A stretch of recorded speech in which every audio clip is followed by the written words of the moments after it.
On Saturday, December 6th, none other than Andre 3000 presented the Odd Future founder with the Innovator of the Decade Award at Variety's Hitmaker event in Los Angeles.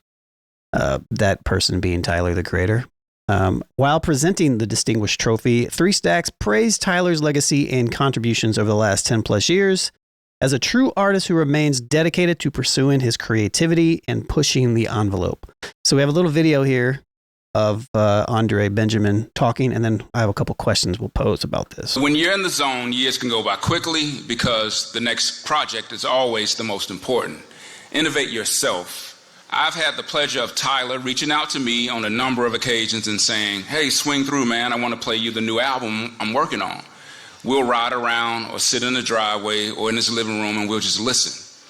To see his excitement, momentum, and passion, it's infectious.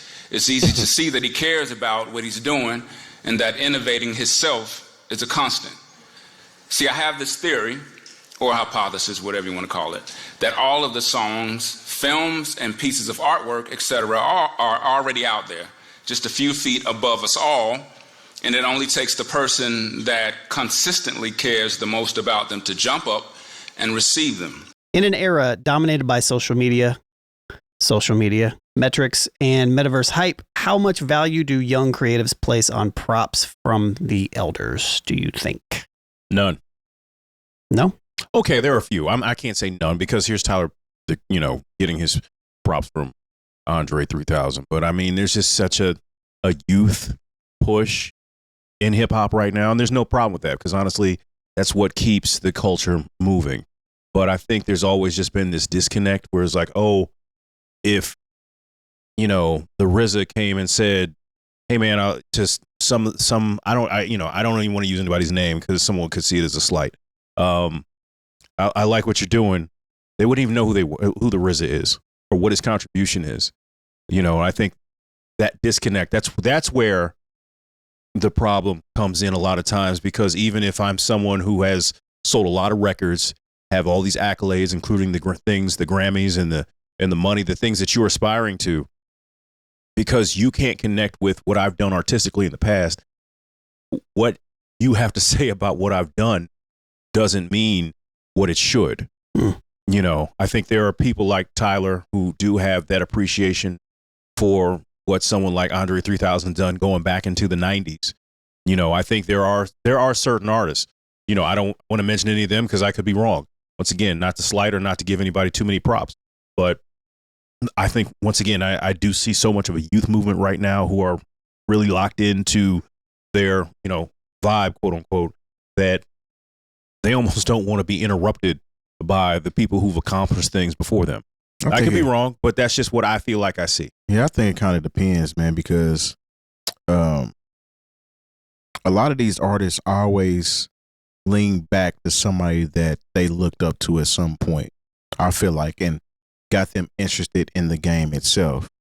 You even hear about artists that may not be recording, they're working in the background always. Like there's people that, Kwame, for example. Mm-hmm. Kwame has been in the music business since the 80s. We haven't heard anything come out from him, but he's influenced stuff behind the scenes, whether it be production-wise or mentoring and things of that nature, up till now.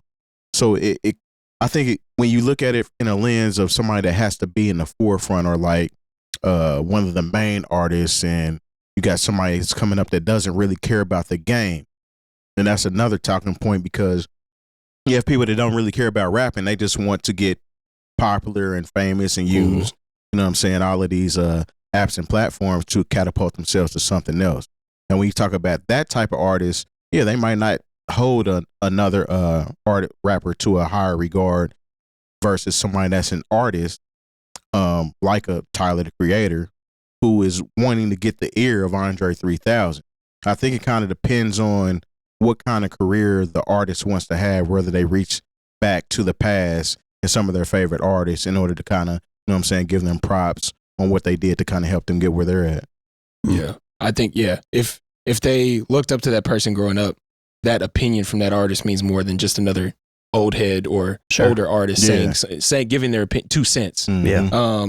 And like, to me, my mind went to the example of like a J. Cole and Nas. Yeah. where J. Cole dropped something and Nas disapproved initially, and it made him like go back to the drawing board, kind of reassess him releasing stuff that was him authentic or just for a radio hit, you know? Yeah. So yeah. I think it only like, so the question was, does Andre 3000 cosign matter anymore? It was more so like, how much value do young creatives place on props from the elders? So we're talking about the creatives and not the fans. Correct. Okay. Yeah, then it means everything in the world then. You know what I mean? Like, I thought initially you were talking about the fans, and I was like, nah, it doesn't really matter at all to the fans, just because at this point, Tyler can give his own cosigns. Mm-hmm. You know what I mean? He's an elder statesman in the game to, you know, he can give his own cosigns. Hell, I didn't see Playboy Cardi give a cosign. Yeah. But Tyler seems to always reach back. I mean, he had the Gangsta Grills album. Yeah, for sure. Pharrell. I mean, that's like his favorite producer artist ever.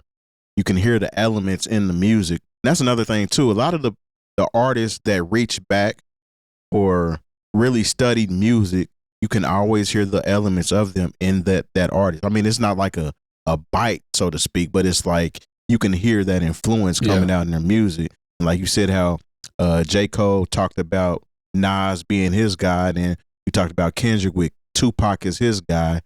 I don't know. I think the props are given from the right artist. I'll say that. Right. You know? Is this a hip hop passing the torch type of thing happening here with Andre to Tyler? And number two, do we even care? Nah. No. Okay. But it definitely is a passing the torch. But what does that even mean? Yeah. I don't think the only time I've really seen anyone just get past the torch was when I remember Snoop and Kendrick. Yep, that's what I was about to this say is too. the next guy. He's going to be the one to take the West Coast into the future. Other than that, like, people get the torch snatched. Come on, man. You know, Yeah, you wake up one day and you look on your nightstand and be like, wait a minute, where's that torch I had? You lost the juice. Yeah. I just don't think it's a real thing. Like, it's just because somebody says, "Oh, here's my torch," like, anybody can take it. Yeah. It's just there's a bunch of torches out there. Everybody can take their torch and run. So It really doesn't matter. I mean, if anything, it's just honorable that an artist like that would have anything nice to say, or you know what I'm saying, actually takes the time to listen to. He's one of his peers at the end of the day. Yeah. He's an OG, but it's still one of his peers. So. Yeah, that's the And he's respect. at the level where he doesn't have to do shit like that. Exactly. Yeah. So I mean, that's just something cool to do, man. Yeah. I don't, like you said, the whole passing the torch type of situation. Yeah, nah. I mean, because Andre's not recording anything right now, so And I don't even know he if is. Tyler's at the point where he needs the torch passed to him. No. not for your ears. He might be. I don't even recording think the something. torch would even mean anything if it was passed to him. Like, That's true. We make our own torches. Yeah. Like, Yeah. we cut our own trees. Hey, I like that. That's a word. We need to end it on that.